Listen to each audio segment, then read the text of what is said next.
Дорогие слушатели, для вас публикуется новая книга. Поддержите наш канал подпиской и лайком. Приятного прослушивания. Я всегда считала, что нет на свете ничего страшнее клиента, который говорит: «Я почти ничего не ем, просто у меня такой обмен веществ». Оказалось, есть. Например, банкетный зал графа Эдмунда фон Бракенвальда. Если бы ожирение можно было отлить в камне, этот зал был бы памятником. Столы ломились под весом жареных туш, слоеных пирогов, колбас, сыра, сливочных соусов, печеных яблок в меду и хлебов, пропитанных маслом. Вино лилось в кубки, на пол, в рукава, а я стояла посреди этого пищевого Армагеддона в своем черном костюме с волосами, собранными в хвост, и чувствовала себя санитаром на поле боя. «Госпожа лекарь!» — пропыхтел толстый человек в бархатном дублете. «Вы прибыли как раз вовремя. У меня проклятая боль в ноге. Она опять горит». И я посмотрела вниз. Его правая ступня была обмотана тканью так, будто он пытался завернуть в простыню собственные грехи. «Это не проклятие», — сказала я. «Это подагра». За столом притихли. «Подагра?» — переспросил граф Эдмунд. «Это что-то дворянское?» «Нет, это что-то нажорское». Кто-то ахнул, кто-то подавился, а кто-то, судя по звуку, продолжал есть и ахать одновременно. Не спрашивайте, как я там оказалась. Вчера у меня были 4 онлайн-консультации. Мужчина 45 лет уверял, что литр сливочного латте – это, по сути, молоко, а к вечеру я ехала домой, держась за руль так, будто это была шея последнего человека, сказавшего мне: «Я не ем сахар, только финики, сироп агавы и немножко меда, но это же натуральное». Потом была гроза, лошадиный экипаж на горной дороге, чей-то крик, и вот я стояла в замке, где люди ели так, словно готовились зимовать внутри собственных животов. «Вы лекарь или оскорбитель?» — спросила дама в жемчугах, чья шея исчезла в подбородке. «Диетолог», — сказала я. «Это хуже». Граф болезненно застонал и потянулся к соуснику. Я шлепнула его по пальцам ложкой. Зал замер. «С этого момента, — сказала я беру кухню под контроль». «Это возмутительно!» — прошипел седой мужчина в цепи камергера. «Вы не можете просто прийти на пир и распоряжаться». «Могу. Особенно, когда вижу, что у половины зала инсулинорезистентность на лице написана, у третьей жировой гепатоз на осанке, а у хозяина дома нога кричит о помощи громче, чем его повар». В дальнем конце стола раздалось обиженное: «Мой соус ни в чем не виноват». Я повернулась. Это был шеф-повар. Высокий, широкоплечий. На белом колпаке красовалось жирное пятно. «Ваш соус, — сказала я, — состоит из сливок, масла, желтков или, если я правильно чувствую аромат, еще и костного бульона». «Это благородная основа вкуса». «Это благородная основа инфаркта». Я подошла к столу, взяла огромную серебряную миску со свиной рулькой, подняла ее с трудом и, прежде чем кто-то успел меня остановить, распахнула окно. «Что вы делаете?» – завопил граф. «Убираю вещественные доказательства», – сказала я и вытряхнула рульку на двор. Собаки, которые там бегали, взвыли от счастья. В зале стояла тишина такого масштаба, что можно было услышать, как у десятка людей одновременно рушатся жизненные ориентиры. «Вы выбросили рульку?» – произнес граф. «Да.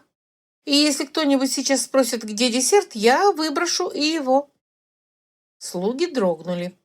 Один молодой лакей поспешно прижал к груди поднос с пирожными. Я подняла руку. «Слушайте внимательно. С этого дня В замке вводится дефицит калорий». «Дефицит чего?» — спросила дама в жемчугах. «Еды», — перевела я. В зале застонали так жалобно, словно я объявила военное положение. Утром нормальный завтрак, днем нормальный обед, вечером легкий ужин. И между ними ничего. «А как же второй завтрак?» — спросил кто-то с ужасом. «Никак». «А полуденный перекус?» «Нет». «А кубок вина с пирогом перед сном?» «Особенно нет». Граф побледнел. «Вы хотите, чтобы мы умерли?» «Нет», — сказала я. «Я впервые за долгое время хочу, чтобы вы попробовали пожить». Повар фыркнул. «И чем же, позвольте узнать, вы замените вино?» «Настойной на травах водой». «Водой?» — переспросил граф. «Да». «С травой?» «Да». «Вы нас ненавидите». «Нет, граф, если бы я вас ненавидела, я бы оставила все как есть». Он уставился на меня так, словно надеялся, что я рассыплюсь пеплом от собственной дерзости. Не рассыпалась. В конце концов он откинулся на спинку кресла и простонал. «Ладно, но если к утру я стану легче хоть на унцию, я сочту это личным оскорблением». «Отлично», — сказала я, — «значит, мы на верном пути». Так я стала придворным диетологом графства, где обхват талии считался политическим капиталом, а слово «клетчатка» звучало как иностранная угроза. В ту ночь я распорядилась вынести из зала остатки жаркого, запереть кладовку с десертами и сварить большой чан воды с мятой, шалфеем и лимонными корочками. Половина двора смотрела на меня, как на палача, вторая половина, как на сумасшедшую. И только старый дворецкий, сухой как палка сельдерея, наклонился ко мне и тихо сказал: «Если вам удастся заставить его сиятельство перестать есть по ночам, я начну верить в науку». «А он ест по ночам?» Дворецкий посмотрел в потолок. «Сударыня, у нас есть отдельный ночной лакей для булочек». Я закрыла глаза. Работа обещала быть интересной. На следующее утро граф Эдмун вызвал меня так срочно, будто собирался умереть. Я вошла в его малую гостиную и увидела трагедию в 3 актах. В первом акте граф сидел у стола, бледный и несчастный. Во втором на столе стояла миска овсяной каши с яблоком, и ее никто не трогал. В третьем придворный лекарь в очках беспомощно разводил руками, словно пытался лечить голод жестами. «Вот она!» – простонал граф, увидев меня. «Женщина, которая отменила счастье!» «Доброе утро», – сказала я. «Как нога?» «Болит меньше, но это потому, что я всю ночь думал не о ноге, а о том, что мне нельзя пирог». «Уже прогресс. Боль сменила приоритеты». Граф с ненавистью посмотрел на кашу. «Это завтрак заключенного». «Это каша». «Она на воде». «Именно». «У нее нет характера». «Зато у нее есть шанс не добить вашу поджелудочную». Придворный лекарь кашлянул. «Госпожа Елена, простите, но его сиятельство привык завтракать жареными колбасами и яйцами в масле, хлебом с сыром, сладкими булочками и густым пивом». «Я вижу, по нему видно, что он привык», — сказала я. Граф обиженно схватился за грудь. «У меня, между прочим, кость широкая». «У вас, между прочим, широкое все». Я села напротив и пододвинула к нему миску. «Сегодня вы едите это». «Не хочу». «Граф, вы взрослый мужчина или младший сын кондитера?» Он вздохнул и взял ложку так, будто подписывал капитуляцию. Пока он жевал, я объясняла новый режим. Не потому, что мне нравилось читать лекции. Хотя, если честно, иногда нравилось. Особенно, когда люди вынуждены слушать, потому что рот у них занят. Смысл в том, говорила я, что ваш организм не должен круглосуточно переваривать. У вас нет пищеварения. У вас осадок крепости изнутри. Сегодня мы начнем с мягкой схемы. Поздний завтрак, нормальный обед и ранний ужин. Между ними только вода и травяной настой. И если очень сильно хочется, то яблоко. А если мне хочется жить вкусно? Тогда вспоминайте про вашу ногу. Граф вздрогнул. Значит, никакого завтрака на рассвете? Нет. И никакого второго завтрака? Нет. И не будет подноса в спальню в 11? Нет. Это называется пытка. Это называется интервальное питание. Слева раздалось язвительное покашливание. У двери стоял шеф-повар. «Я принес меню на день», — сказал он. «Разумеется, с учетом ваших новых взглядов на еду». Новых взглядов было сказано так, словно я предлагала кормить двор сапожной кожей. Я взяла пергамент. Обед: перепела в меду, картофель в сливках, хлебные шарики, сырный крем, грушевый тарт, орехи в сахаре. Вы издеваетесь? Я творю, холодно ответил он. Вы саботируете. Уберите мед, сливки, крем и тарт. Добавьте овощи. Овощи — это гарнир для бедных. Нет, овощи — еда для тех, кто хочет видеть свои колени. Повар медленно моргнул. Вы не задержитесь при дворе. Зато ваши клиенты задержатся на этом свете дольше. Он наклонился ко мне поближе. Вкус — это власть, госпожа Елена. А ремень, застегивающийся без молитвы, свобода. Мы смотрели друг на друга, как два государства на границе. «Как вас зовут?» — спросила я. «Мастер Рудольф». «Очень приятно. Я Елена. И с сегодняшнего дня мы с вами в отношениях. Токсичных, но рабочих».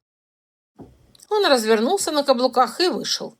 Граф тем временем доел треть каши и выглядел так, будто пережил кораблекрушение. «Мне все еще хочется булку», — признался он. «Конечно. Вы годами дрессировали мозг на быстрый дофамин. Теперь мозг орет». «Вы не можете заткнуть его чем-нибудь вкусным?» «Могу, но полезным». «Вы очень жестоки для человека с таким спокойным голосом». «Это профессиональное». В полдень я велела не подавать графу ничего, кроме воды с ломтиками огурца и мяты. Он посмотрел на кувшин с таким презрением, словно там плавали мои моральные принципы. А к часу дня по замку поползли слухи, что его сиятельство умирает от недоедания. К двум одна из фрейлин упала в обморок, как позже выяснилось, не от голода, а от того, что слишком туго затянула корсет. К трем повар прислал мне диетическую закуску. Кусок холодного мяса, завернутый в лист салата, и записку: «Я старался». Я ответила: «Плохо старались», и вернула закуску на кухню. Когда наступил обед, граф набросился на еду с трагической благодарностью человека, вернувшегося из пустыни. Но обед был уже совсем другим. Запеченная птица без липкой глазури, капуста с травами, чечевица, зелень и ломтик ржаного хлеба. «Где соус?» — спросил он. «В вашей памяти», — сказала я. Он помолчал, прожевал кусок и неожиданно сказал: «Вообще-то неплохо». Я внутренне возликовала. Запомните это чувство. Это называется: еда не обязана плавать в жире, чтобы иметь вкус. К вечеру граф уже не кричал о революции, а только тяжело вздыхал при виде пустого стола. На прощание я сказала ему: «Завтра завтрак будет в полдень». «Это против природы». «Нет, это против ваших привычек. Природа как раз скажет спасибо». Он посмотрел на меня долгим страдальческим взглядом. «Если я переживу эту неделю, вы должны будете признать меня героем». «Если вы переживете эту неделю, ваши сапоги впервые за 10 лет застегнутся без посторонней помощи. А вот это уже мотивирует. Так в замке началось самое страшное. Не война, не чума, а задержка завтрака до полудня. И, как показала практика, аристократия может вынести все, кроме мысли, что между пробуждением и булочкой должно пройти несколько часов. На третий день я поняла, что мастер Рудольф не просто обижен, он организованно мстит. Первым тревожным знаком стал легкий диетический суп, который мне подали на обед. Он блестел сверху так, будто его не варили, а полировали маслом. И я зачерпнула ложкой и увидела, как по поверхности красиво поплыл жирный круг. Такой плотный, что на нем можно было бы проводить совещание. «Что это?» — спросила я у кухонного мальчика. «Овощной отвар, госпожа». «Отвар из чего? Из кабана?» Мальчишка вздохнул. «Мастер Рудольф сказал, что вкус должен радовать душу». «Передай мастеру Рудольфу, что душа не живет в сливочном масле». Вторым знаком стала запеканка из полезных кореньев, в которую кто-то спрятал бекон. Не кусочек, не крошку, пласты.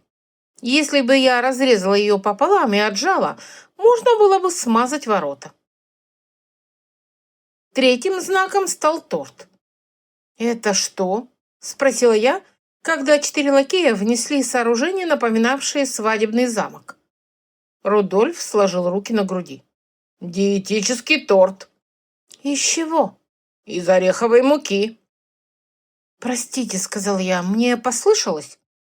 «Из ореховой муки, меда и взбитых сливок. Без пшеничной муки. Значит, диетический». «Вы хотите меня убить?»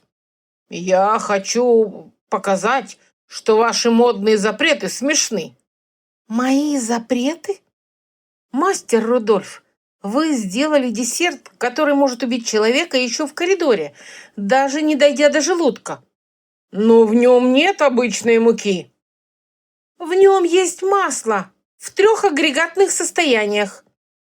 Кухонные помощники отвернулись, чтобы не засмеяться. Рудольф прищурился.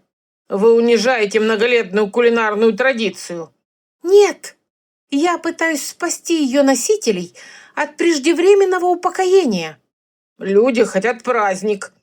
«Люди хотят жить достаточно долго, чтобы потом жаловаться на отсутствие праздника». Я подошла ближе и ткнула пальцем в торт. «С сегодняшнего дня я утверждаю меню лично. Все, что идет на стол графу, проходит через меня». «Вы не имеете права командовать моей кухней». «Тогда я буду командовать вашим заказчиком. А он, между прочим, уже смог утром наклониться и сам надеть сапог. Одну ногу, но сам». Это был удар. Потому что Рудольф работал при дворе 20 лет. Он мог приготовить фазана на углях, паштет из печени, пирог из 5 слоев мяса и соус, после которого человек забывал имя матери. Но сам надетый сапог – это был аргумент. Он шумно выдохнул. «И что же вы предлагаете?» «Нормальную еду. Больше овощей, бобовых, круп, меньше сахара, жира, больше вкуса за счет трав, кислоты и текстуры. Не надо заливать все сливками. Не надо считать, что масло – это характер». «Текстуры?»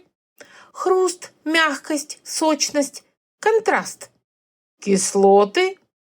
«Ягоды, лимон, если найдется». «А где удовольствие?» «В умении прожить после ужина, а не уснуть лицом в миске».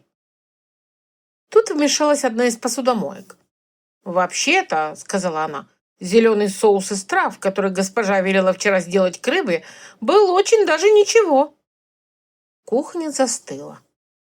Рудольф обернулся к ней так медленно, как оборачиваются люди, уже мысленно уволившие половину присутствующих.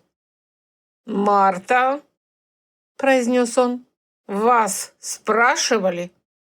«Нет, — бодро сказала Марта, — но я попробовала и не умерла». Я с уважением посмотрела на нее. Мужественная женщина. «Спасибо, Марта», — сказала я. «Вот видите, мастер Рудольф, есть выжившие».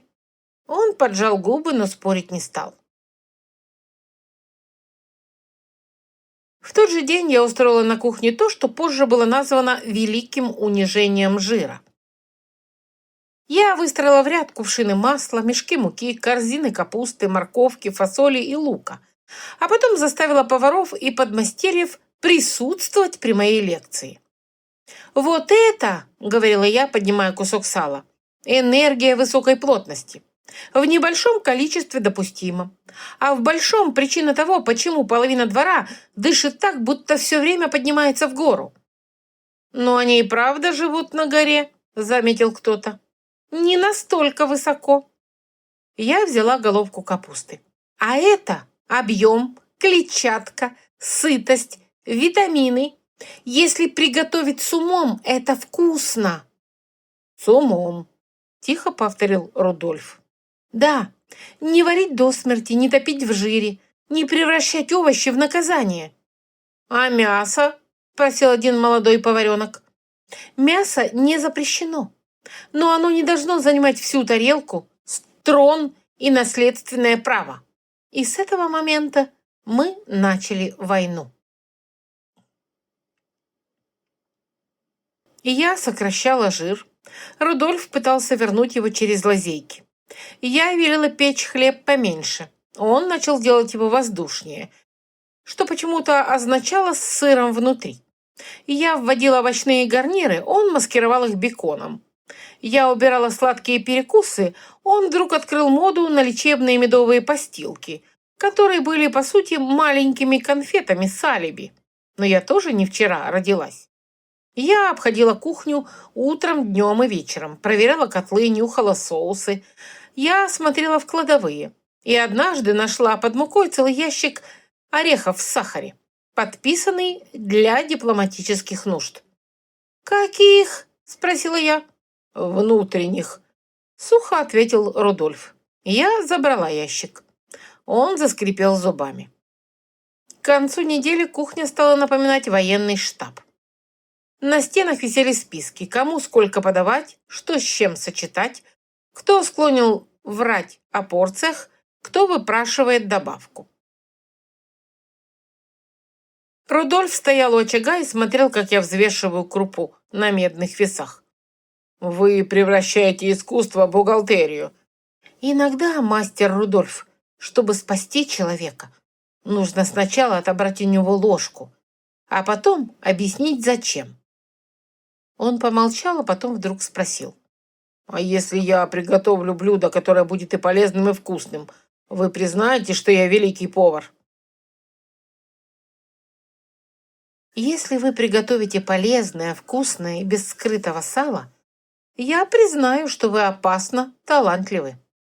«Тогда готовьтесь проиграть». Я улыбнулась, потому что в глубине души уже знала, если заставить гения перестать жарить все в жире, он не станет хуже, он станет страшно хорош. Через неделю двор поднял новую волну сопротивления. Не против овощей. К ним люди постепенно привыкали. Нет, на этот раз они восстали против самого оскорбительного открытия в истории графства. Еда имеет численное выражение. Виноват был камергер, старый лис, который сначала презирал меня молча, а потом начал презирать аргументированно. Он явился ко мне после обеда, опираясь на трость. «Госпожа Елена, я вынужден потребовать объяснений». «По какому поводу?» «Вы сказали баронессе Матильде, что ее полнота не является признаком благородного метаболизма». «Да». «И что она набирает вес от переедания». «Да». «При свидетелях». «Разумеется». «Вы не понимаете тонкости двора. Здесь многие поколения считали округлость признаком достатка». «Великолепно. Значит, теперь они могут считать умеренность признаком того, что достаток не убил их раньше 50. «Но баронесса говорит, что ест как птичка». «Ну, если эта птичка хищная и охотится на пироги, то верю». Камергер побагровел. «Вы все сводите к количеству». потому что тело все сводит к количеству, милорд. Я поняла, что пришло время провести ликбез. В тот же вечер я велела собрать в малом зале всех, кто считал себя либо жертвой моего режима, либо исключением из законов физиологии. Пришли баронесса Матильда, граф Эдмун, 2 герцогини, 3 лордов, тонкий как шпиль молодой аристократ с лицом человека, питающегося презрением, и даже сам Рудольф, будто хотел посмотреть на мой публичный провал. Я поставила на стол 3 блюда. На первом лежала горсть орехов, на втором – горка тушеной капусты, на третьем – кусок пирога с кремом. «Что из этого, по-вашему, самое сытное?» – спросила я. «Пирог, конечно», – сказала Матильда. «Неправильно», – ответила я. «Самое коварное». И я объяснила им калорийность. Медленно, терпеливо, с готовностью к тому, что часть информации будет отвергнута. У вашего тела нет понятия «я заслужил». Нет понятия «праздник», «мне грустно», «кусочек не считается». У него есть поступившая энергия и потраченная энергия. «Вы хотите сказать, — произнесла Матильда, — что я толстею не из-за наследственности?» «Наследственность влияет, — сказала я, — но булочки работают быстрее». «А если человек ест мало, но все равно полный?» – спросил молодой аристократ. «Тогда есть варианты. Он либо ест не так мало, как думает, либо двигается так мало, как это делает мебель, либо заливает все вином, а либо все 3 пункта сразу». Рудольф тихо хмыкнул. «А метаболизм?» – не сдавалась герцогиня Адель. «Все говорят про метаболизм». «Метаболизм – это не оправдание для 5-го пирожка. Да, у всех разная скорость обмена, но разница редко настолько велика, чтобы объяснить обед размером с семейную трагедию». «Вы разрушаете поэзию еды», — вздохнула Матильда. «Нет, я пытаюсь оторвать поэзию от гастроэнтерологии». Потом я взяла пирог и разрезала его на небольшие кусочки. «Вот это десерт, а не тот монумент, который вы обычно съедаете». «Вы предлагаете нам считать каждый укус?» – спросил камергер. «Нет, я предлагаю вам перестать врать себе. Это дешевле». Я заставила их сравнить блюда на объем и сытость. Показала, как одна миска овощей может дать меньше калорий и больше объема, чем скромный с виду соусник сливочного ада. Рассказала, почему постоянные перекусы не дают телу понять, что вообще происходит. Объяснила, почему голодовка днем и нападение на кладовку ночью не система, а спектакль. К моему удивлению, слушали. Да, местами с лицами осужденных аристократов, а местами с таким видом, будто у меня отрастает хвост, но слушали. Когда лекция закончилась, тонкий молодой человек поднялся. Его звали лорд Седрик, и он принадлежал к той породе людей, у которых само лицо говорит: «Я бы осудил вас тише, но хочу, чтобы вы заметили». «Если все так просто, — сказал он, — почему тогда половина народа тощая?» «Потому что половина народа работает». Граф захохотал так громко, что у него снова заболела нога. После собрания ко мне подошла Матильда. «Скажите честно, если я перестану есть сладкое на ночь, это правда поможет?» «Да». «А если только по праздникам?» «Поможет меньше». «А если я буду есть половину?» «Уже разумнее». «А если тайно?» «Тогда вы похудеете, но останетесь трусихой». Она вдруг фыркнула от смеха. «Вы невозможная женщина, зато полезная». На следующее утро в замке произошло нечто удивительное. Люди начали задавать вопросы. Настоящие. Не как заменить воду вином, а что лучше есть, чтобы дольше быть сытым, Почему после сладкого тянет еще? Зачем нужна клетчатка? Особенно меня порадовал граф. Он пришел на кухню, ткнул пальцем в миску с чечевицей и спросил. «Это что?»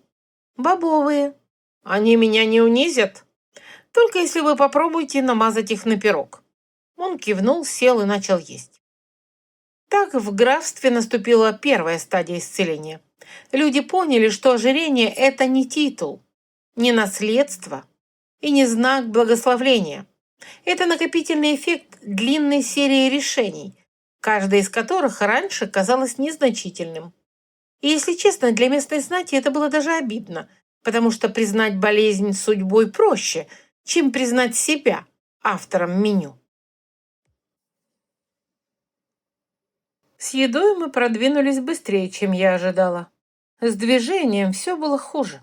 Гораздо хуже. Аристократия Бракенвальда обладала уникальной физической философией. Если расстояние до соседней комнаты превышало 6 шагов, нужен слуга. Если лестница имеет больше 5 ступенек, нужен отдых. Если можно доехать на карете, значит идти пешком – удел политических врагов. Когда я впервые увидела, как барон Руперт велел подать носилки, чтобы переместиться из библиотеки в зимний сад, я решила, что это шутка. Это не было шуткой. У него больная спина, объяснил дворецкий. От чего? От сидения. Тогда пусть встанет. Это слишком резко. На следующее утро я объявила общий сбор во внутреннем дворе. Зачем? Спросил граф. Будем ходить. Куда? Никуда. Для начала вокруг замка. Просто так? Да. В глазах местной знати появилось то выражение, с каким люди слушают предложение продать крышу и спать под дождем ради тонуса. Я выстроила их в нечто похожее на ряд. Получилось плохо. Бароны хотели стоять впереди, герцогини подальше от ветра, а лорд Седрик вообще спрашивал, не портит ли утренняя ходьба линию стопы. «Слушайте сюда», — сказала я. «Никто не умрет от круга вокруг замка. Если кто-то упадет, мы это обсудим. А если кто-то будет драматично стонать, я назначу второй круг». «Это тирания», — пробормотал граф. «Нет, кардио».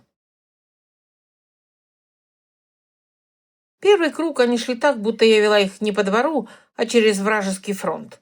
Пыхтели, жаловались, требовали остановки у каждого куста. Герцогиня Адель заявила, что у нее кружится голова от свежего воздуха.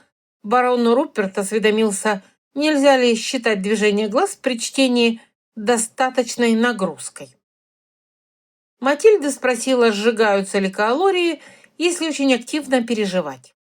«Нет», — сказала я, — «но если будете спорить на ходу, возможно, хотя бы отвлечетесь от страданий». На третьем круге произошло чудо. Люди перестали говорить и начали дышать. На пятом граф признал, что боль в ноге сегодня тише. На шестом я велела всем сделать ускорение до ворот. «Что?» — застонал весь двор хором. «Быстрее идем. Ноги есть?» «Есть. Значит, пользуемся». Через неделю я добавила лестницы. О, эти лестницы! Никогда не забуду лицо графа, когда я сказала, что теперь он поднимается к себе пешком. «Но я живу на третьем этаже». «Вот и прекрасно. Значит, у вас будет программа с прогрессией нагрузки». «У меня будет похоронная процессия». «Нет, у вас будет ягодичная мышца, возможно, даже 2». «Вы находите удовольствие в чужом дискомфорте». «Только когда он лечебный». Мы начали с малого. Ходьба, лестница, растяжка, приседания у стены. Потом я ввела утренние малые круги бодрости, и двор дружно меня возненавидел, особенно когда дошло до прыжков. «Прыгать?» – переспросила Матильда, держась за сердце. «На глазах у людей?» «Именно. Полезно не только телу, но и смирению. А если у меня все затрясется? Значит, есть что укреплять. Граф пытался спорить, но после того, как смог без стона встать с низкого кресла, его вера в мои методы заметно окрепла. Рудольф наблюдал за тренировками с кухонного крыльца. «Вы превращаете двор в сельскую ярмарку», — сказал он однажды. «Зато эта ярмарка доживет до осени». Он посмотрел на потного камергера, который, тяжело дыша, делал шаги на платформу из бревна. «Признаться, — сказал Рудольф, — я не думал, что увижу, как он добровольно двигается». «А он не добровольно.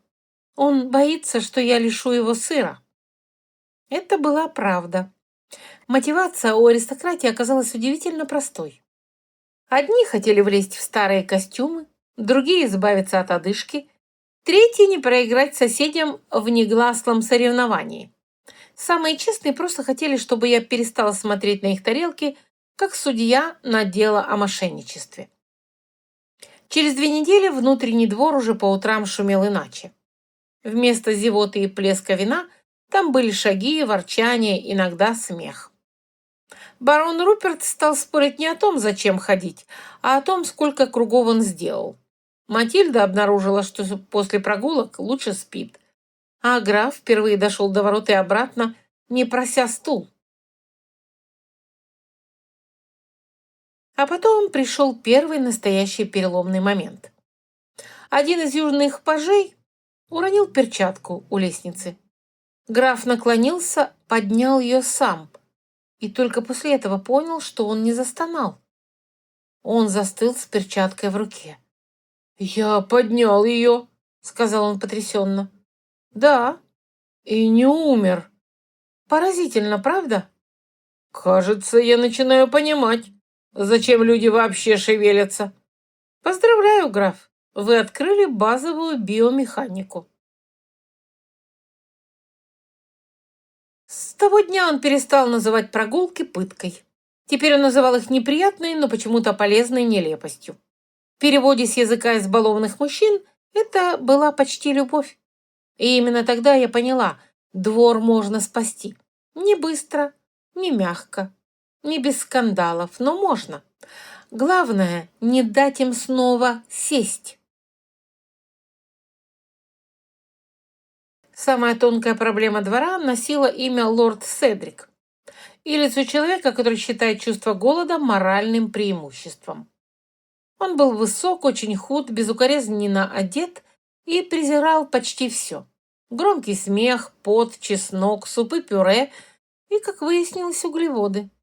«Я их избегаю», — сообщил мне за ужином, отодвигая тарелку с перловкой и овощами так, словно я дала ему строительный раствор.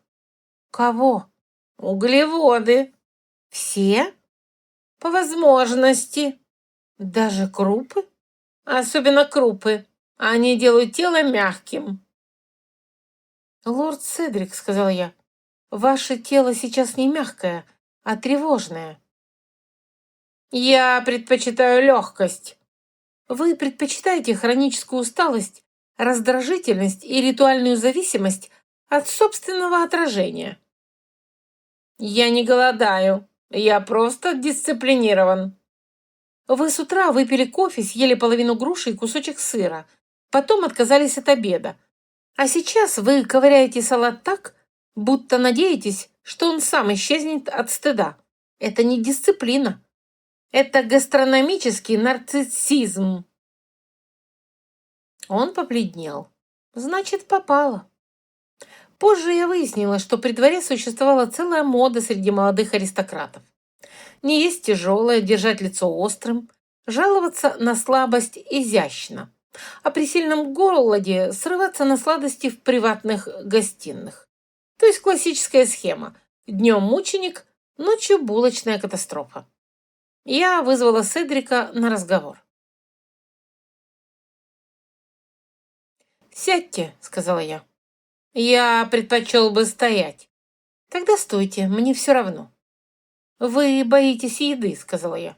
«Я боюсь распущенности». «Нет, Вы боитесь тарелки каши. Это смешно. Это заметно. Если я начну есть хлеб, каши и бобы, я стану таким же рыхлым, как большинство мужчин этого двора. Нет, если вы начнете есть нормально, у вас появятся мышцы, энергия и способность думать не только о том, как не съесть лишнюю ягодку. Вы упрощаете, а вы драматизируете. Я поставила перед ним 3 тарелки. На одной яйца и зелень, на второй каша и тушеные овощи, на третьей мясо с фасолью. Вот ваш план на день. Белок, жиры, медленные углеводы и клетчатка. Еда, которая дает сытость, а не повод для самодовольства. Углеводы вызывают аппетит. Быстрые и в избытке, да, а нормальная еда нет. Вы, милорд, путаете булочку и гречку. У нас нет гречки. Это фигура речи, не отвлекайтесь. Он опустил взгляд на тарелки. И сколько я должен есть? Достаточно, чтобы не думать о еде каждые 7 минут. А если я не хочу быть крупным? Тогда не будьте. Но быть истощенным не равно быть благородным. Он долго молчал, потом неожиданно сказал. В детстве меня называли пухлым. Кто? Братья, потом оруженосцы. С тех пор я слежу за собой. Я кивнула. Вот и корень. Страх унижения. Седрик, сказал я, тело не политический проект. Нельзя всю жизнь жить так, будто тебя вот-вот снова обзовут в коридоре. Вы не обязаны быть голодным, чтобы чувствовать контроль. Вы говорите это так уверенно, будто люди всегда разумны. Нет, я просто слишком долго работала с теми, кто ненавидит себя за фигуру.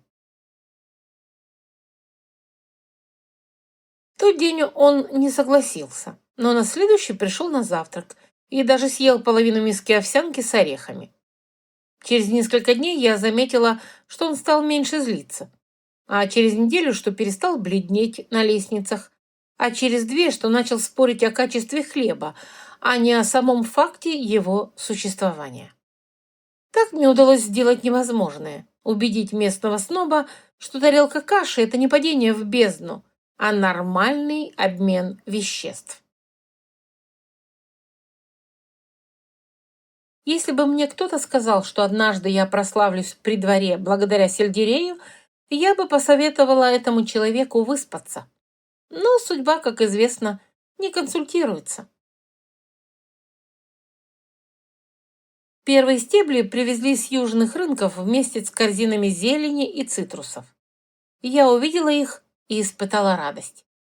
«Что это за сорняк?» – спросил граф, заглядывая в корзину. «Сельдерей. Он пахнет подозрительно». «Как и половина вашего двора после 3-го кувшина вина. Но вы же терпели?» Рудольф относился к сельдерею с тем же уважением, как генерал к новобранству. «Этим нельзя накормить мужчину». «Этим можно научить мужчину жевать. А еще добавлять в рагу, супы, салаты и бульоны». «Салаты! Вы опять про листья!» «Я всегда про листья. В них ваше будущее».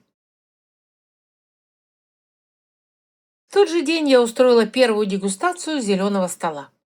Кухня приготовила 3 блюда. Хрустящий салат с сельдереем, яблоком и орехами, легкий суп на овощном бульоне, тушеную белую рыбу с травами и корнеплодами, без литров сливок, без карамели, без тайных засад из бекона.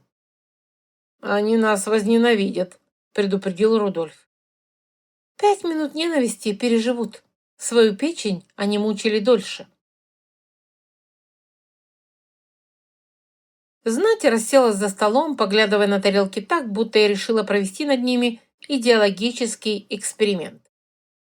Матильда понюхала салат и спросила. «Это точно еда, а не украшение подноса?» «Еда. А зачем она хрустит?» «Потому что не все в жизни должно быть мягким, сладким и залитым маслом». Граф взял стебель сельдерея 2 пальцами, как улику. «Он пахнет лекарством». «Это аромат свежести. Я смотрела, как он жует. «Ну?» – спросила я. «На вкус как наказание». «Отлично, продолжайте». Но потом случилось неожиданно. Герцогиня Адель, которая обычно говорила так мало, что я подозревала ее в интеллектуальном накопительстве, попробовала салат и сказала: «А яблоко здесь уместно». Все повернулись к ней. Рудольф приосанился. «Потому что баланс кислого и сладкого». «Не льстите себе», — сказала я. «Это моя идея». Он посмотрел на меня очень нехорошо. А на второй день я велела подавать сельдерей к бульонам и мясу. На третий резать в рагу. На четвертый делать из него пюре с корнем пастернака. Тут уже начался бунт. «Вы одержимы этим растением», — обвинил меня граф. «Нет, это просто прекрасный способ увеличить объем еды и не убить вас калориями». «Иногда, мне кажется, вы мечтаете превратить нас в кроликов». «Кролики, граф, хотя бы двигаются». Но настоящее веселье началось, когда по замку поползло выражение «сельдереевый терроризм». Его придумал кто-то из младших лордов, когда я велела заменить на ужине жирную закуску на палочки из сельдерея с соусом из йогурта и зелени. «Это палки с обманом», — заявил барон Руперт, макнув одну в соус. «Я думал, будет майонез». «Майонеза нет». «Тогда кто я теперь?» «Человек с шансом на нормальные сосуды». К моему удивлению, привычка сработала быстрее, чем вкусы. Люди начали тянуться к сельдерею только потому, что он стоял на столе, хрустел, занимал руки и не заставлял засыпать после 5 минут общения. Потом выяснилось, что под вино, точнее, под мою ограниченную винную политику, его все же жуют. Потом кто-то попросил рецепт соуса. Это был успех. Конечно, не все сдавались. Граф говорил, что на вкус это зеленая месть, а Матильда уверяла, что в ее семье такими стеблями чистили сапоги. Но ели, и главное, начали понимать принцип. Не нужно строить рацион на страдании. Нужно строить его на насыщении, объеме, вкусе и балансе. Если у человека постоянно полная тарелка, он живет куда спокойнее. Рудольф, разумеется, до последнего делал вид, что это все ниже его искусства. Но однажды я заметила его за странной сценой. Он стоял над доской и очень сосредоточенно резал сельдерей тончайшими ломтиками. «Что это вы делаете?» – спросила я его. «Ничего. Похоже на что-то. Думаю, как сочетать его с горчицей, яблочным уксусом и жареным луком». «Так-так. Кто-то начал работать с растением?» «Не обольщайтесь. Я просто не люблю проигрывать овощу». «Понимаю. У вас достойный соперник». А через 2 дня он подал новый теплый салат.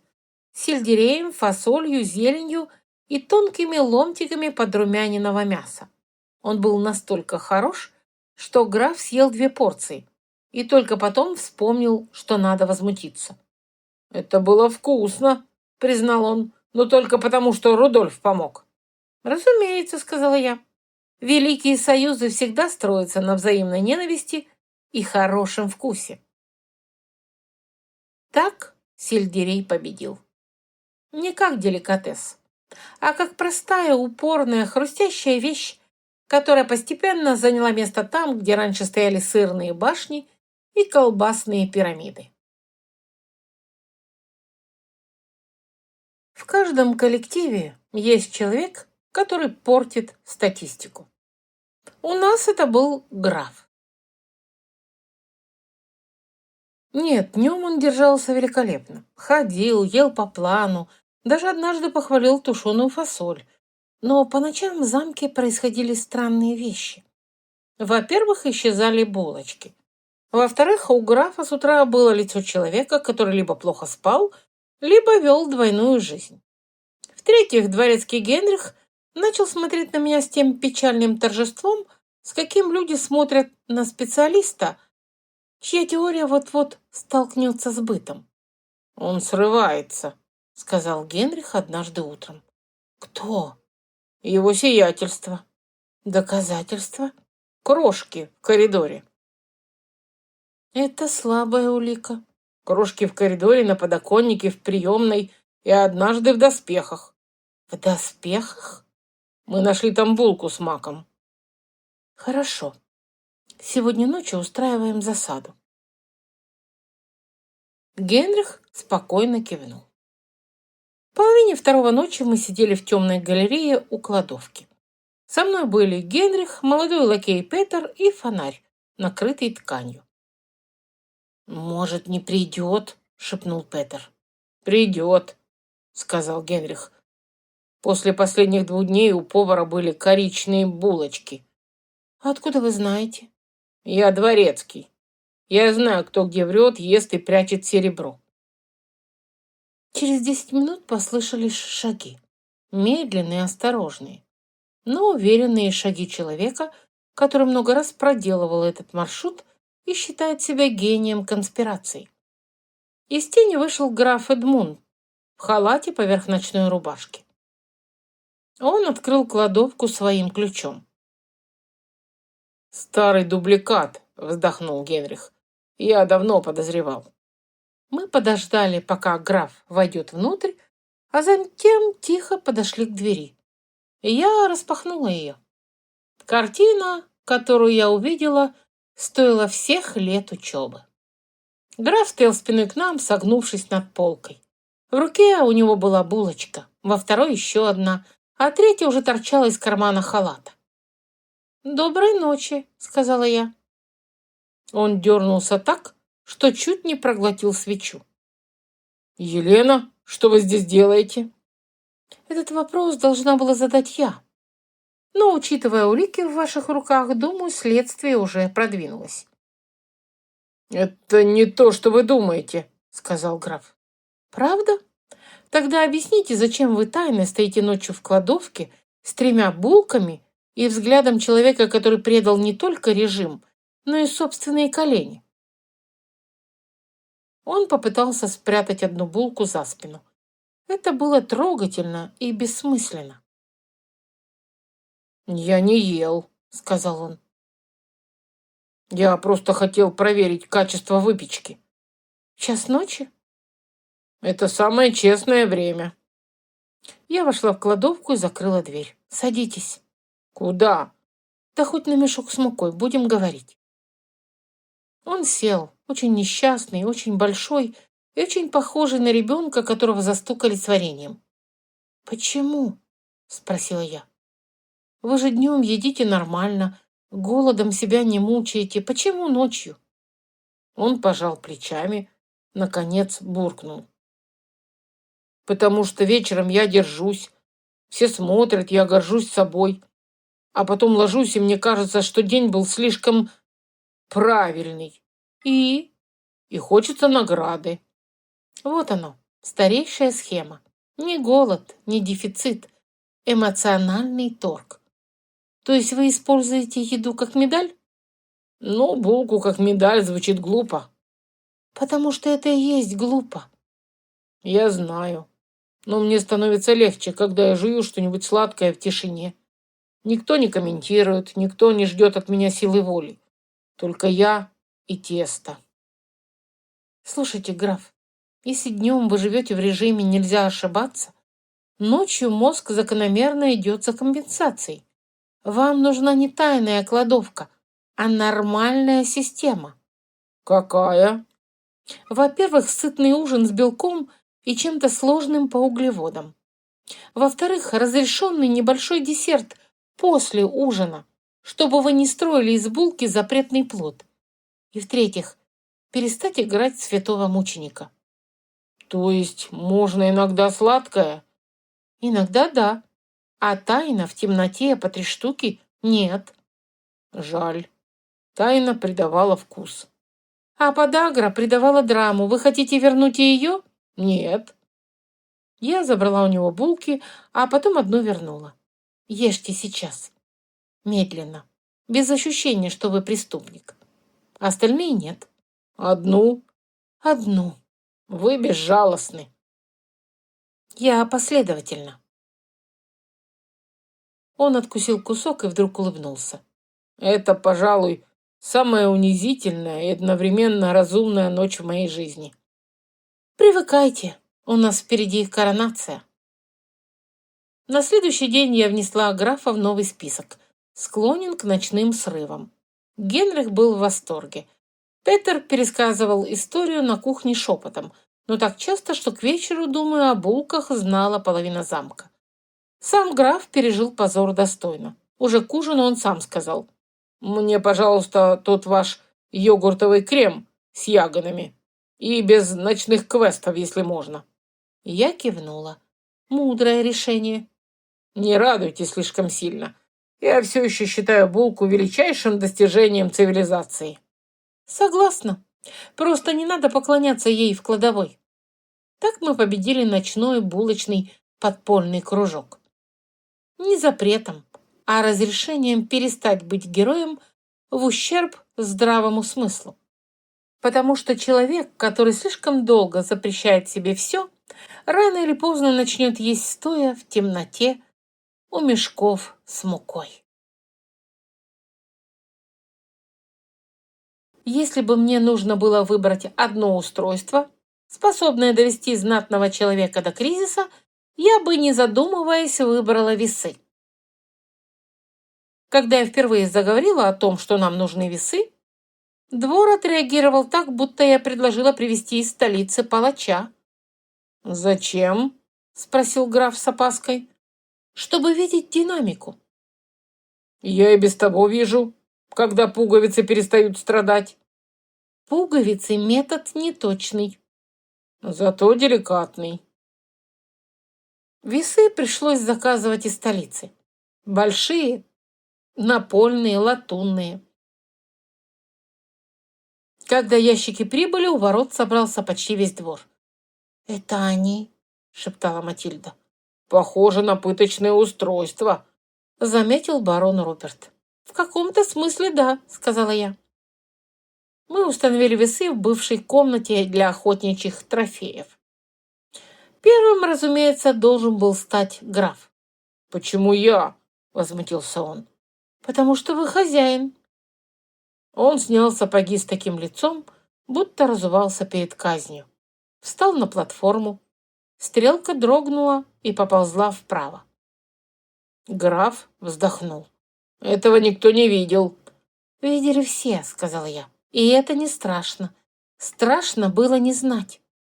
Потом был камергер, за ним Матильда, которая потребовала, чтобы все отвернулись.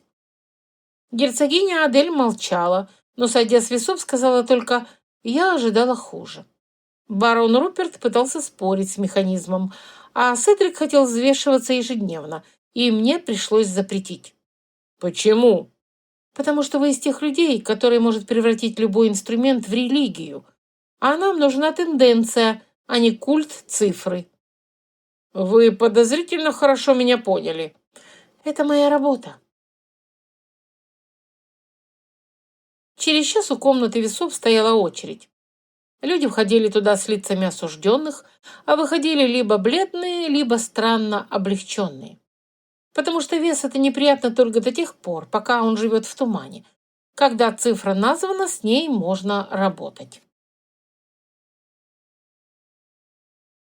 А через неделю произошло первое чудо. Стрелка весов у графа сдвинулась влево. Немного, но уверенно. Он сошел с платформы и спросил: «Оно точно не сломалось?» «Нет». «То есть я действительно...» «Да». Он замолчал, потом неожиданно выпрямился. «Генрих!» — крикнул он.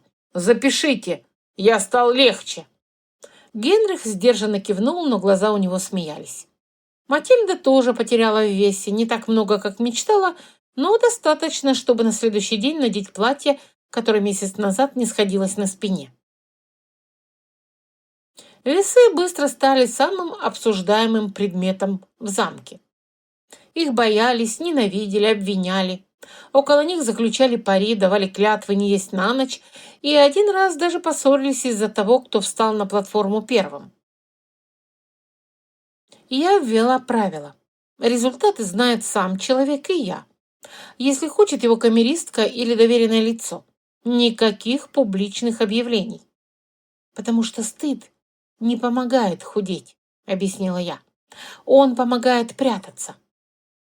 Это поняли не сразу, но в конце концов приняли.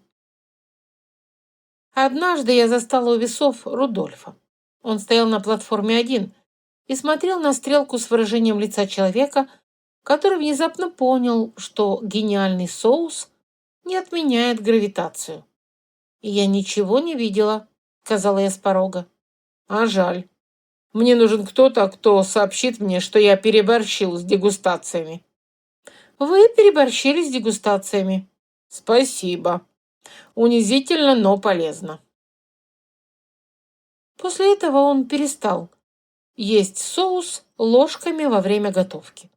Ну, почти. Так весы стали не палачом, а зеркалом. И, как ни странно, именно это многих успокоило. Потому что человек может вынести правду, если вместе с ней ему дают план. Официальное известие пришло из столицы в плотном конверте. Молодой наследник престола должен был быть коронован через 7 недель. Весь высший свет Бракенвальда приглашался присутствовать в парадных костюмах. В зале повисла тревога, которую можно было резать ножом. Парадные костюмы, как выяснилось, имелись почти у всех. Проблема была в другом. Костюмы помнили людей в лучших физиологических обстоятельствах. «Мой камзол шили 3 года назад», — сказал граф. «Мое платье застегивалось, когда я еще доверяла десертам», — прошептала Матильда. «Я не помещусь в официальный воротник», — признался камергер бледнее. Я медленно обвела их взглядом. «Значит, у нас будет марафон». «Ненавижу это слово», — простонал граф. «Тогда назовем иначе. Парадная операция по спасению вашей репутации и пуговиц». Это понравилось ему значительно больше. В течение часа я превратила малую столовую в штаб. На столе лежали списки, ленты для измерения талии, записи по весу и черновик нового режима на 6 недель. «Входить по одному», — велела я, — «паника по расписанию». Первой пришла Матильда. «Мое синее платье не застегивается на 4 пальца», — сказала она без приветствия. «Сколько у нас времени?» 7 недель. Отлично. Для заметного прогресса вполне». «Вы так говорите, будто я не женщина, а проект». «Сейчас вы и есть проект, но красивый».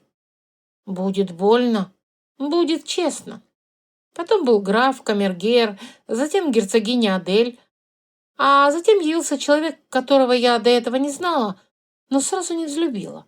Он вошел так, будто уже владел комнатой.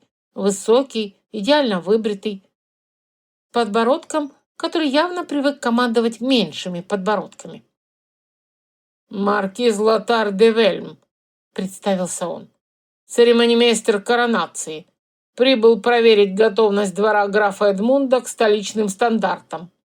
«Елена», — сказала я, — «проверяю готовность двора к возможности дышать в костюмах».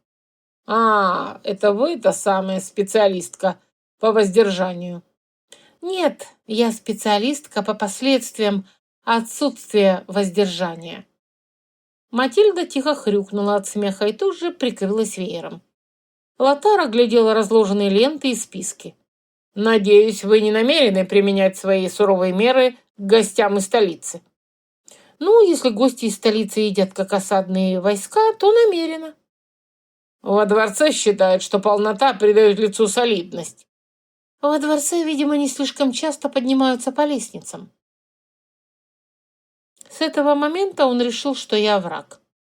А я решила, что он станет идеальным материалом для наблюдения. Марафон коронации начался с тотальной ревизии гардероба. В замке открыли старую швейную комнату, вытащили сундуки с платьями, камзолами, жилетами.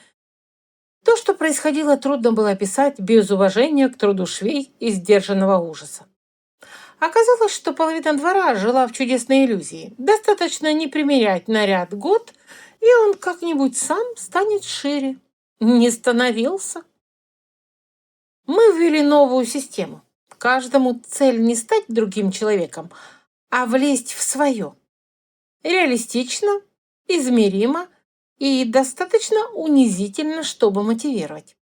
Я составила графики.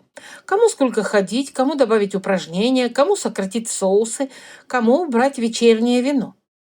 Особую группу риска составляли мужчины, которые считали, что раз они не едят десерт прилюдно, то ничего страшного не происходит. Для них я ввела правила позднего ужина. Белок, овощи, немного крупы и никакой героической пустоты до ночи. «Вы превращаете подготовку к коронации в военную кампанию», — заметил граф. «Именно. Просто враг не соседнее королевство, а ваши привычки. Они коварны. Они смазаны маслом». Но самым сложным был не граф и даже не Матильда. Самым сложным оказался маркиз Лотар. Он ел при мне умеренно, даже образцово. На прогулках появился редко, ссылаясь на дела государственной церемонии. И все бы ничего, если бы не одна деталь. Его талия не менялась вообще. Я сверяла ленты дважды. «Вы измеряете меня предвзято», — сказал он однажды. «Нет, маркиз, я измеряю вас с интересом». «Не думаю, что я обязан участвовать в вашем сельском эксперименте». «А я не думаю, что вы обязаны лопнуть на глазах у наследника». «Вы очень дерзки». Он развернулся и ушел. В тот же вечер Генрих, мой незаменимый дворецкий, вошел ко мне с лицом человека, у которого есть сплетни государственного масштаба. Маркиз не ест в столовой после ужина. И? Но на кухне стали исчезать булочки с миндарем. Немного, по 2, по 3, после полуночи. Вы хотите сказать, что у нас завелся второй ночной паломник? Я хочу сказать, что у нас завелся человек из столицы с провинциальными слабостями. Ну что ж, похоже, марафон становится веселее. 6 недель подготовки к коронации оказались самым странным спортивным лагерем в истории аристократии. По утрам прогулки и лестницы, днем работа с едой, вечером примерки. Швеи начали смотреть на меня как на покровительницу их нервной системы, потому что впервые за долгие годы им не приходилось срочно тайно вшивать клинья в камзолы за ночь до большого события. К концу 5-й недели по замку ходила новая форма паники – примерочная. Каждый день кто-то либо радостно сообщал, что влез в рукава, либо трагически выяснял, что плечи еще терпимы, а живот все еще ведет самостоятельную политику. И именно тогда я поняла, что коронация перестала быть просто событием. Она стала коллективным дедлайном для всех, кто слишком долго жил так, будто у тела нет памяти. Если мужчины при дворе в основном страдали от жира и гордыни, то женщины чаще приносили ко мне еще и стыд. Герцогиня Клара пришла ко мне сама. Это уже многое говорило. Ей было чуть за 30, недавно она родила второго ребенка и с тех пор почти перестала появляться на общих прогулках. «Вы заняты?» – спросила она. «Для честных разговоров никогда». Она села и неожиданно выпрямилась еще сильнее, словно боялась развалиться. «Все говорят, что вы умеете чинить людей через еду и движение. Я не чиню. Я помогаю перестать ломать себя дальше. Тогда, возможно, я ваш случай». Она призналась не сразу. Сначала говорила о платьях, о корсетах, о том, что после родов тело стало не моим. Потом о бессонных ночах, постоянном чувстве вины. Когда ест, стыдно, когда не ест, срывается. Когда гуляет, думает, что должна быть с детьми. когда с детьми хочет лечь, чтобы ее не трогали хотя бы четверть часа. Я слушала и думала, что в любую эпоху женщины устают удивительно одинаково. И все, тихо сказала Клара, советуют просто сильнее затянуть корсет, будто проблема в шнуровке. Я не хочу снова быть девочкой. Я не глупа, я понимаю, что роды меняют тело, но я хочу снова чувствовать его своим. «Хорошо», — сказала я. «Мы не будем возвращать вас в прошлое. Мы будем строить вам настоящее». Это звучит не так ужасно, как я ожидала. Я не торгую ужасом. Его у женщин и без меня полно. Программа для Клары была не такой, как для графа. Ей не нужен был стыд, марш-броски и драматическое отнимание булок. Ей нужны были сон, регулярное питание и, главное, разрешение перестать воевать с собой. Я попросила кухню готовить ей нормальные завтраки, а не кофе и горсть печали. Велела подавать ей перекус после прогулки. Составила мягкий план нагрузок: ходьба, дыхание, приседания у стены. На первую тренировку она пришла в таком мрачном настроении, словно я собиралась публично измерять ее разочарование в себе. «Начнем с малого», — сказала я. «Всегда так говорят, а потом заставляют терпеть». «Нет, терпеть вы и так умеете лучше многих. Нам надо, чтобы вы начали чувствовать». Мы делали самые простые вещи: дыхание, медленную ходьбу, подъемы рук. Через 10 минут она вспотела и разозлилась. Ненавижу это. Отлично. Значит, мышцы проснулись. Я выгляжу нелепо. Вы выглядите как человек, который возвращается в собственное тело через труд, а не через шнуровку. Постепенно Клара менялась. Не резко. Не в духе глупых сказок похудела за 3 дня и засияла. Нет, она просто стала устойчивее, начала лучше спать. Перестала пропускать еду, а потом срываться на сладкое. А на 3-й неделе сама попросила добавить ей упражнения для рук. Самое важное случилось на примерке парадного платья. Урсула, старшая швея, подтянула ткань на талии и сказала: «Вот теперь это платье не держит вас, а вы держите платье». Клара посмотрела в зеркало. Я не стала меньше вдвое, но я перестала чувствовать себя растекшейся, потому что вы снова собраны. Она кивнула, а потом тихо сказала: «Спасибо, что вы не пытались сделать из меня наказанную женщину». Слушайте, герцогиня, мир и так слишком любит делать из женщин проект вечного недовольства. Я не собираюсь ему помогать. Позже, за ужином, Клара уже сама объясняла другой молодой матери, почему не нужно жить на кофе и кусочке сыра. «Организм не тупой», — говорила она. «Это мы иногда ведем себя так, будто его можно обмануть лентой на талии». И именно тогда я поняла одну важную вещь. Двор менялся не только потому, что люди худели. Он менялся потому, что они начали разговаривать о себе честнее. Не в формате жалоб на широкую кость и проклятый обмен, а в формате «я устаю», «я ем от тревоги», «я не сплю», «я боюсь», «я сорвался». А с честностью работать куда проще, чем с мифами. И если кто-то спросит меня, что я считаю настоящим успехом, я отвечу так: никогда платье застегнулось, а когда женщина перестала считать это единственным доказательством своей ценности. За 3 дня до коронации я объявила финальное взвешивание.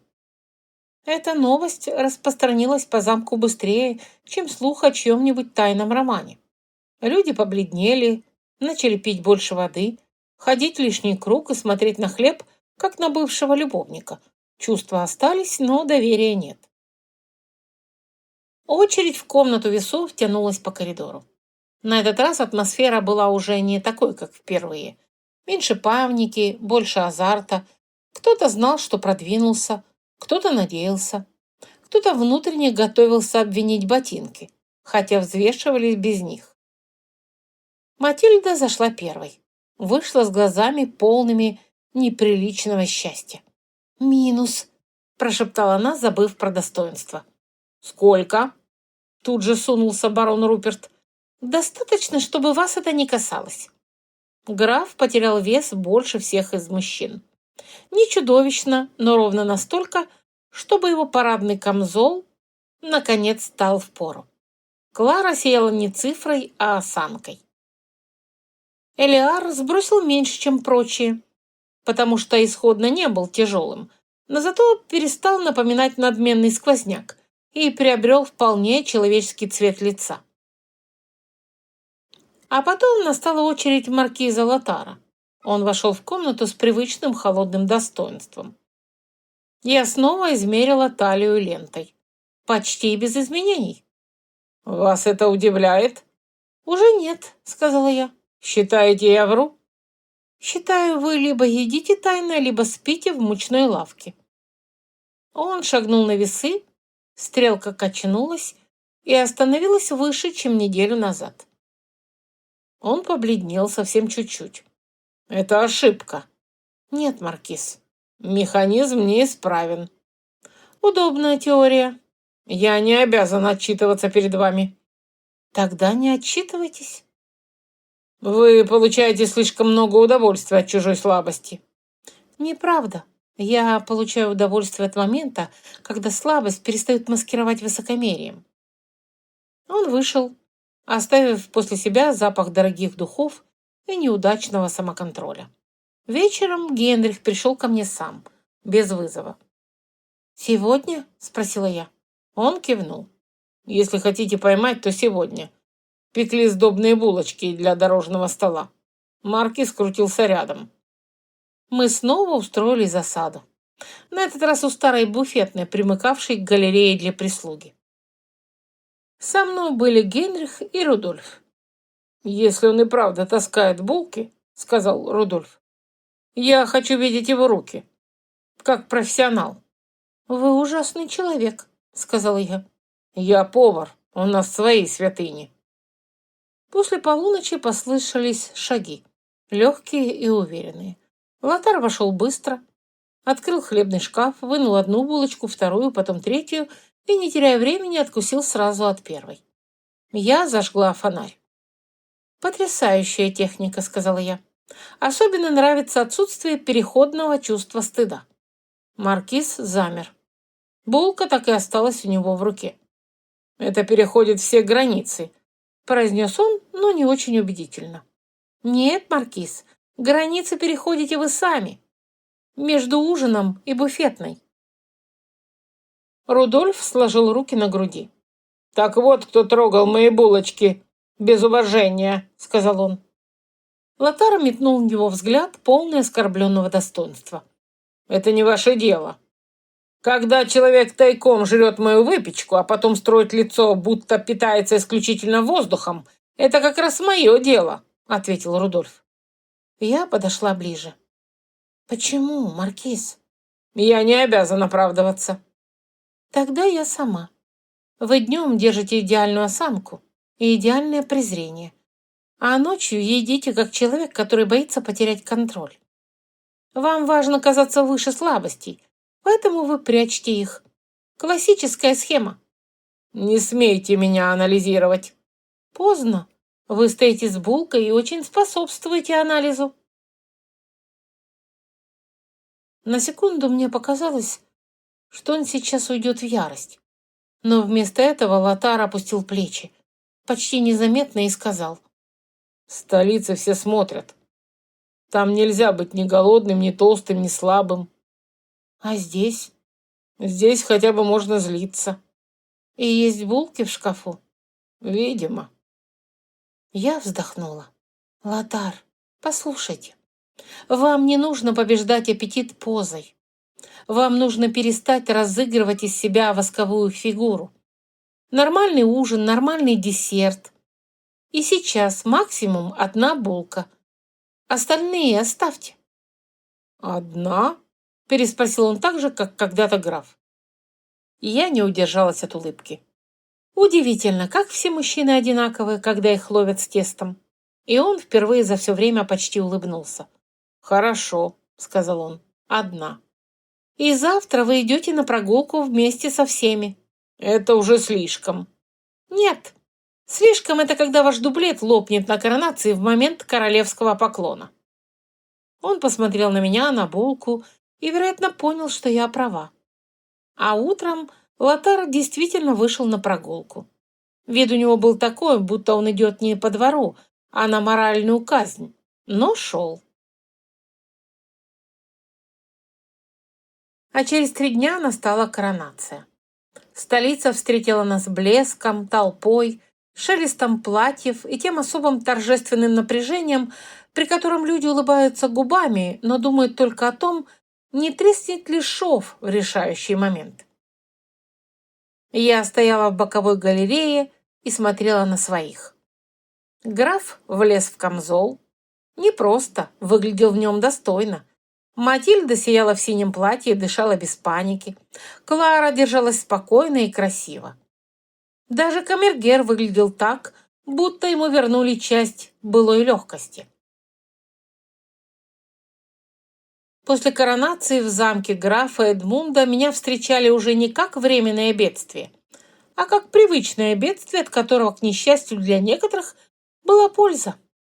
Возвращение из столицы прошло под знаком торжествующего облегчения. Все обсуждали короля, церемонию, ткани, музыку.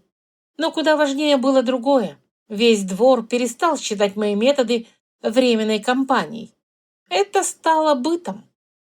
На кухне висели новые правила порционирования. В кладовках продукты лежали иначе. Больше овощей, круп, рыбы, хорошего мяса, меньше сахара и жирных монументов. Утренние прогулки никто уже не обсуждал как оскорбление. Весы больше не были пыточным устройством. «Вы понимаете, что все это из-за вас?» — сказал однажды Рудольф. «Да, приятное чувство, правда?» «Отвратительное, но эффективное». Граф теперь вставал легче, ходил больше и жаловался меньше.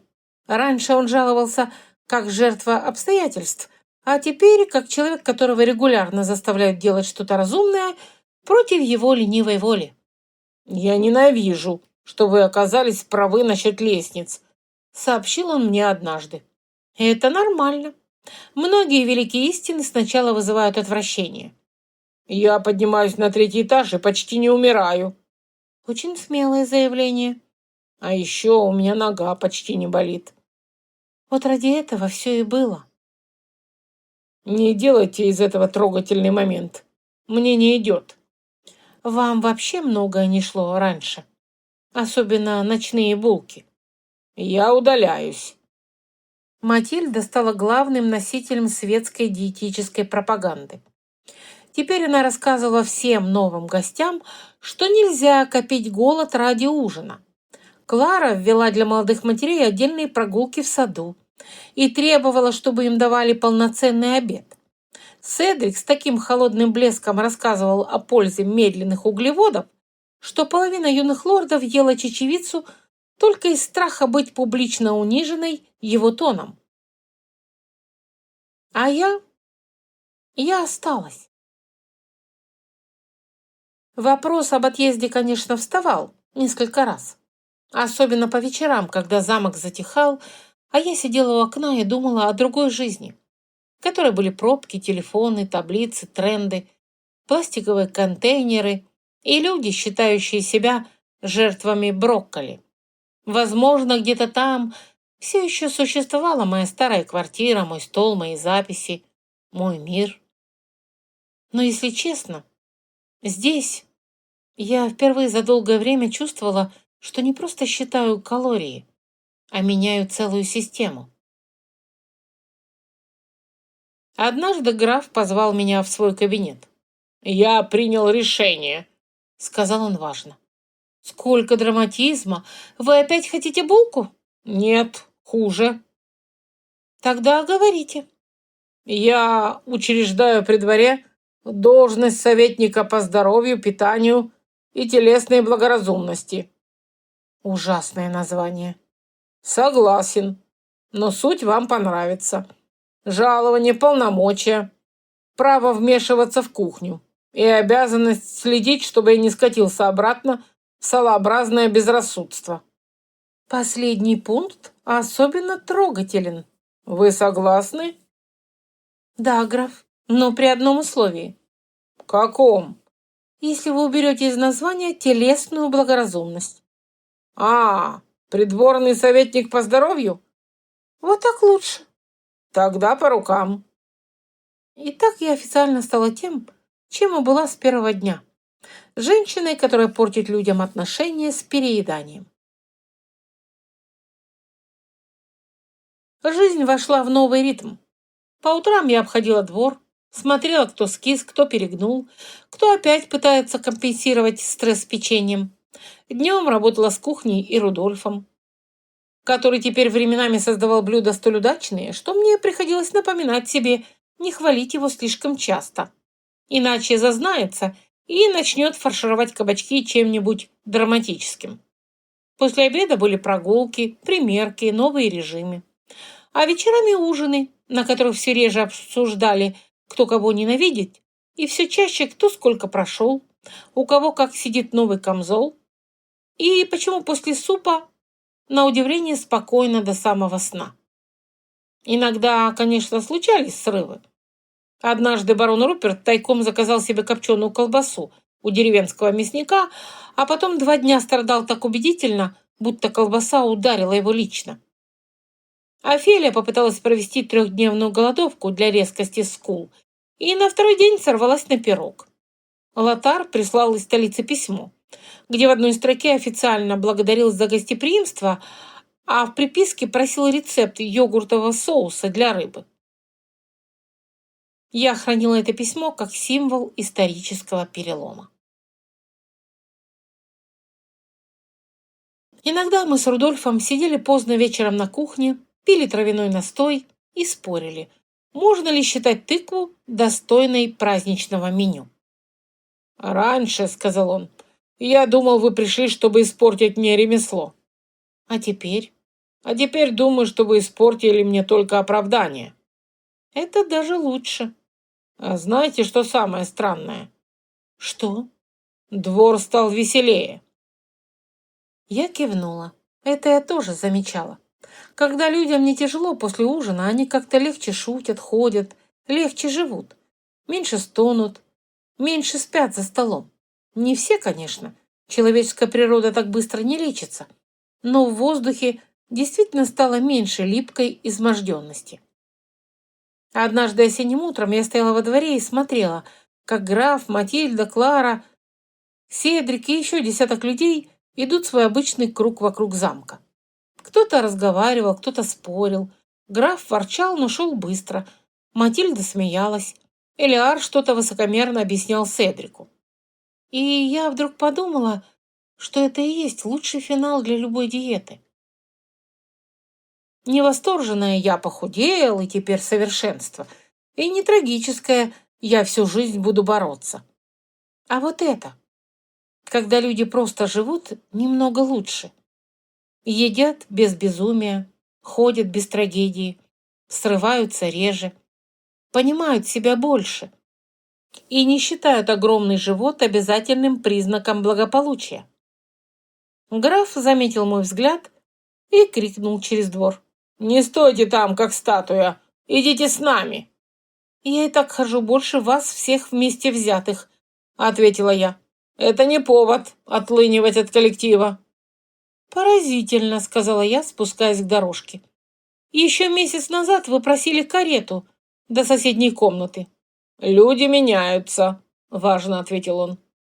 «Да, особенно, когда им угрожают овсянкой». Он захохотал. Остальные тоже. И вот так, среди холодного утра, колкого воздуха и компании людей, которых я когда-то встретила среди соусов, подагры и свиной рульки, я поняла простую вещь. Иногда, чтобы спасти королевство, не нужны войны, пророчества и подвиги. Иногда достаточно одной очень упрямой женщины, пары честных весов, толкового повара и решимости забрать булку у человека прежде, чем булка заберет человека себе. Конец. Автор книги Тиса и Серж Луис. Друзья, спасибо, что были с нами до конца этой истории. Если вам понравилась аудиокнига, поддержите ее лайком и комментарием. Для нас это действительно важно. Подпишитесь на наш канал. Впереди вас ждут новые миры, магия, любовь и истории, в которые хочется возвращаться снова и снова. До скорой встречи!